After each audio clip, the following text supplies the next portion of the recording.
Today's video is a video review of the brand new Dream Theater album, A View from the Top of the World.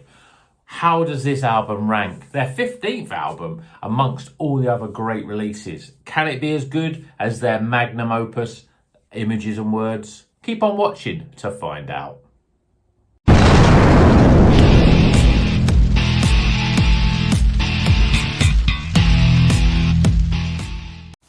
Welcome back to Rocker's Beer Review. Today we're going to be doing a review of the new Dream Theater album, View from the Top of the World. Yes, Dream Theater are back with their 15th studio album, and though it only seems like yesterday since I saw them at the now defunct Marquee Club on their Images and Words tour, they've become the masters of modern progressive metal since that breakthrough album released in 1992. So what do we have with their new album, View from the Top of the World? Well, like the recent Iron Maiden album, they certainly haven't diverted from their normal sort of template of progressive metal technical mastery. There's 7 songs on this album, including the 20-minute title track, but there won't be anything on this album that you haven't heard before in subsequent releases. However, with the classic Dream Theater sound, it's probably the best that they've done in a decade, since the first with Mike Mangini with a brilliant dramatic turn of events. Speaking of the drummer, he certainly sounds the best he's ever really. It's a really decent mix for him.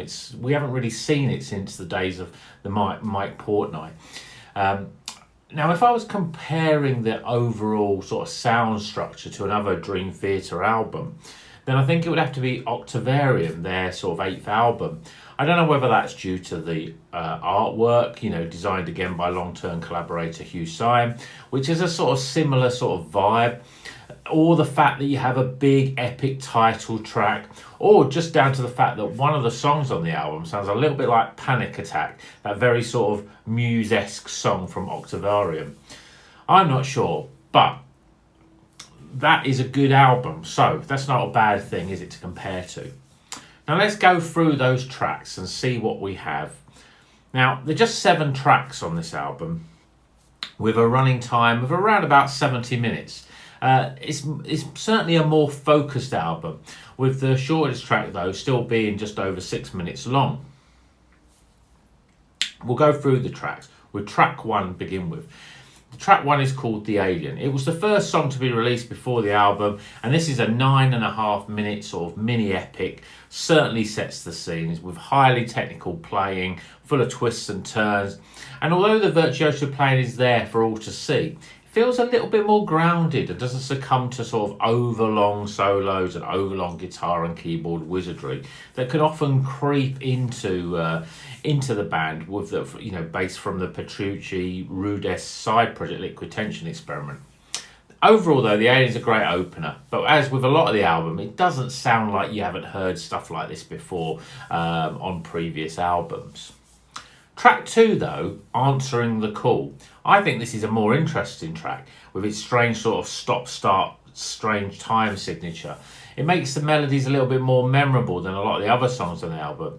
It's also the track that reminds me a bit of that Panic Attack from Octavarium, giving it a sort of Muse 2.0 feel. Track 3, Invisible Monster. Again, another track that was released prior to the album coming out. It's a more straight ahead, more melodic Dream Theater song with a sort of catchy chorus and a great Petrucci solo. Track 4, Sleeping Giant. This is a 10-minute track and another mini epic, and it's a song where really keyboard player Jordan gets to shine with a lot more sort of strange sort of solos and instrumentation. The main verses though give a bit of a sort of breaking all the illusions vibe. And although this song is not up there with that masterpiece, it is still one of the strongest songs on the album, I think. Track 5 is the shortest track, Transcending Time, and it's another favourite. It's got a very sort of rushed sound. As a big fan of the Canadian three-piece, I do like it with Dream Theater, really wear their influences on their sleeves. And although this isn't quite the sort of homage as the best of times from Black Clouds and Silver Linings, this is an almost power ballad song, and it's more the sort of style that I'd love to hear more of from Dream Theater. And it sort of, to some extent, harkens back to their sort of mid-90s albums like Awaken, Falling Into Affinity. Track 6, Awaken the Master. Okay, so this is the last of the sort of mini epics, nearly 10 minutes long, and it's probably the heaviest song on the album. I think John Petrucci has used his new 8-string guitar, as there's a real thick and almost bass sounding guitar sort of riffing on this album, on this song, so I suppose. As much as the first 2 minutes are really, really heavy, when James LaBrie starts singing, it's really sort of quite melodic, and actually it's probably one of his best vocal performances from the album on this track. I think it's a bit of a slower burn, and I think as I sort of listen to it more, it'll start to become one of my favourite tracks. It does also sort of kind of work as a prelude to the title track, you know, the big 20-odd minute song that comes in last. Track 7, The View from the Top of the World. It's a true sort of multi-part epic, clocking in at 20.5 minutes, but never seems to outstay its welcome. Doesn't go drag on. Starts with an almost cinematic sort of orchestra film soundtrack, and you know that this song is going to be epic in every sense of the word. Again, lots of twists and turns, heavy, melodic, in equal measure. And I'm sure this is the sort of song that's going to be a really great one to hear live. And it's one of their best epics for a long time.